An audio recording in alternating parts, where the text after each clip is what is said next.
Hurricane Sandy took everyone by surprise. I had 8 feet of water in my basement. It was a disaster.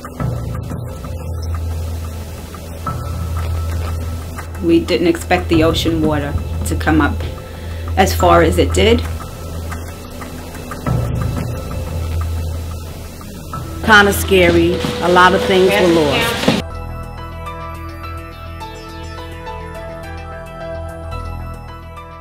Hurricane Sandy's disaster is on the scale of other recent natural disasters, such as Hurricane Katrina, the tsunami in Japan, the earthquake in Haiti, and of course, last year's storm, Hurricane Irene.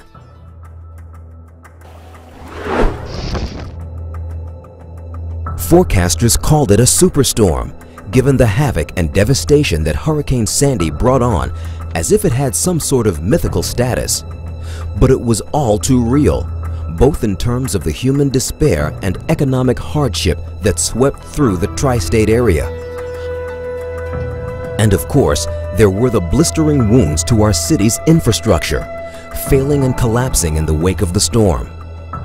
The damage to New York's utilities, roads, municipal buildings, hospitals, and even DC-37's own headquarters may take months to repair. With estimated losses of nearly $50 billion, Hurricane Sandy can have a long-range effect on the city's economic growth. So many lives were permanently scarred or lost, and countless dreams and memories simply had perished. Yes, Sandy was a superstorm, but if there is a silver lining in this hurricane's dark cloud, it is this. The storm's massive strength was outlasted and outmatched by the wondrous human spirit seeking to rebuild and wanting to help. It's a spirit and sense of heroic best defined by the actions and passion of Local 372's members. Members like Annette Welcome, a parent coordinator with Local 372.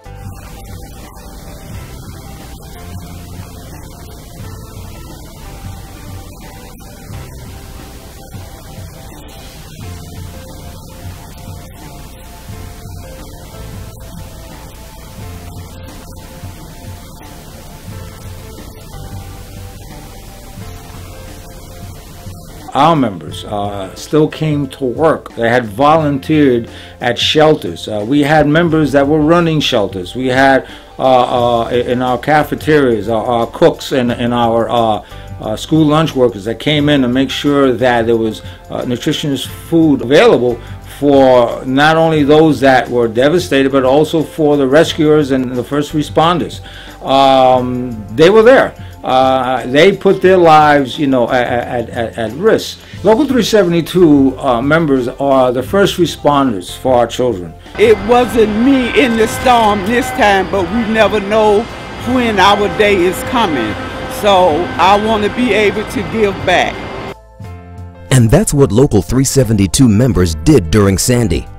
As members rose above the storm, Local 372 was there for them as well, reaching out for members' well-being to ensure the union's own community had a support network when it needed it most. We did have support from our union representative, Latriva Scott. She remained in contact with us, and I'm very thankful that she is my union representative. Had it not been for her, we wouldn't know about these meetings. We wouldn't know about the resources that are available to us. I'm going to be helping many of our members, and we're doing it a section at a time. Staten Island, on the Highland Boulevard section is our first section that we're going to be concentrated on.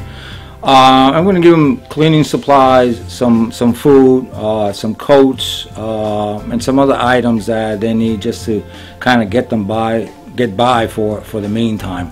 We're going to be doing this with all of the other areas that were hard hit. This is going to go on for a period of time to help folks get back on their feet, and hopefully they can again feel good about themselves, and just as important, feel good that their union was there to help. That we're just not about contracts and wage negotiations and benefits. That there are circumstances that occur that our members need that go far and beyond what's on a contract, and we're there for them. With the impact intensifying from the global warming of this planet, we see the devastating effects on the northeast region of the United States and, of course, New York City. See, I think moving forward, one of the things that we need to do is to plan. And of course, you can never plan for a tragedy like this on this level. But how you respond to the tragedy is what needs to be organized, thought very clearly. Who responds to what, who does what, how do you get this to move and that to move. I mean, to me, this storm is a result of neglect. There are people that think that there's no such thing as global warming. And this evidently, if nothing illustrates that, it's what happened here in New York City and also happened in Louisiana. I think that our elected officials need to take and listen to our scientists that are saying we're heading in a danger zone in terms of this environment.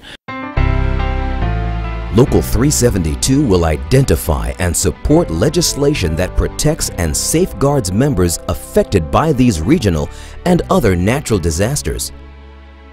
But even as these storms come, one thing remains certain. Local 372 members are the first responders for the city's children, and without question, the first line of defense when it comes to their safety and well-being. And in the aftermath of Sandy, union members did that job so much more, reaching out to make a difference to fellow members and the city they all serve. At Local 372, our job is kids.